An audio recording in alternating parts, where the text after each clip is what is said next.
angled. So all you have to do is just turn your vehicle around, and you get more panel, and you kill three birds with one stone. If your van is dirty like mine and needs a paint job, you can skip the paint job and just put the panels. And it does two other things. It keeps it shaded, so now instead of just the sun heating it and just like heating up the inside of the vehicle because it's the biggest side, now you have these as shade, and it keeps the bottom part here kind of warm. I mean, unless you go panels that reach all the way to the bottom, like the 400-watt models will reach all the way to the bottom, keep it even more cool, sort of.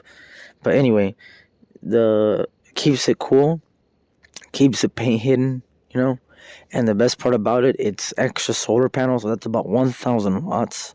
That's about another 1,000 watts. So I've got a ridiculous amount of 2,000 watts worth of solar panels. And this little thing is where the heat pump air conditioning unit is. That has the air coming out here. And it have a little kind of separator thing with foam. And then it pulls air in here. And it pulls air out here. Completely kind of discreet in its own little way. I didn't put as good of a coating of that stuff around there, but it works pretty good. And again, the panels are a good idea. Nobody wants to put panels on their side because it looks weird, but honestly, look at it. I mean, I could have put some up front. I won't put one on my roof or on the front hood because it gets hot, obviously.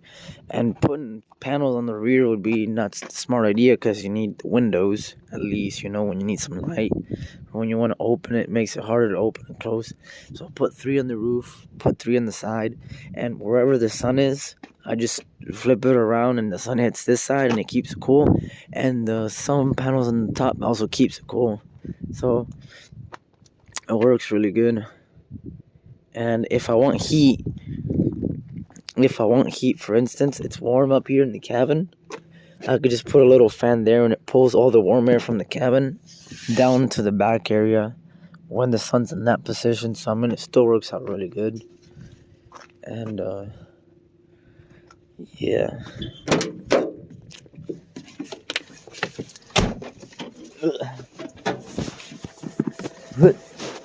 Okay, so that was that, and yep. Need to fix the ground there, but I mean everything else is really good. It keeps it really cool. I mean, it's cool outside. The temperature is cool, like really cool, and it should be hot in here, but it's not. It's not because I have the solar panels on the roof and the side, taking in all the heat and turning it into power. Meanwhile, the cool sides, this side and the rear side, have some, I could get a little thing, I could get some light if I want to, at least, to come in on the other side, so the light that bounces off the ground can bounce back in the inside, and I can see without having to use these heating things right here. That one actually heats up a little bit. That one not so much. That one does. It's a little dark though.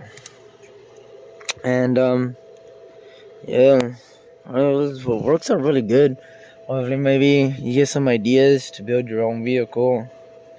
And I bought the van for $3,000 and $3,200. Spent about $300 to $400 fixing it. It was a salvage title, which is still not bad. And then I spent maybe $600 on the paneling, the insulation, all the foam, all that stuff, and the rack, that part, all the frame part, and even probably the bed, all the wood and stuff that went into probably another $600 with all the foam, the rack, that part, used a lot of recycled materials. Like this was a piece of wood that was getting thrown away. It's just use stuff that's lying around wherever you can find it. A lot of people want to spend ridiculous amount of numbers, for someone who's poor or just don't have the money to. I mean, you can really recycle a lot of things. Like this bed's from an RV, pulled it off an RV, my RV that I had laying at home. And I use that part where the bed is to store stuff. And I put this, it's from where the TV was laid on, and just all that stuff, and the TV my dad gave, because I gave him my bigger TV, and just finding ways to really make it work. Again, that was $50. That's the refrigerator and the microwave, $50 for both. No, I think it was $40 or $50. No, it was $50 for both. So I mean, that air conditioner was $100. This was $120 with the toilet. Phone, not too bad. Batteries were about $800, $900 for all 6 of them. The inverter was about $300. That Mr. Power was about $100. And the panels were like about $100 a piece in total. Yeah, about in total. Which is about $600. So that's $600 plus the batteries and the V-board, which is about $235, $600. 14 plus that, 16, 17 with that, 17, 1800 with that, 19, and the toilet about $2,000. So $2,000 for all like the main hardware kind of stuff, panels, that, and $600 for the wood and all the other stuff, which is $2,600, plus about $3,400 for the van. $3,000, so it came up to about $6,000, I think, maybe, just about $6,000 to $7,000 for everything. And it's just a good price versus like someone who'd spent like, I don't know, $20,000, or spent like $12,000. You spent $12,000 on the van, plus spends another $12,000 on the equipment. That comes with $24,000, and then it wrecks, and then you're fucked, or you're screwed. Unless you're rich, in which case you just get good insurance and you're covered. Not in my case.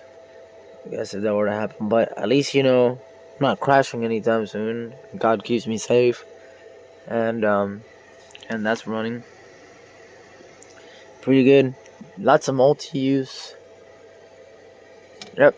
I hope you enjoyed it, and maybe that gave you some ideas on how to build yours, or how to build yours, and what to do and how to build it. Oh, and the best thing about it is right now I'm getting about 22 miles, like 20 to 22 miles a gallon, but the van itself got me about 30 miles to the gallon.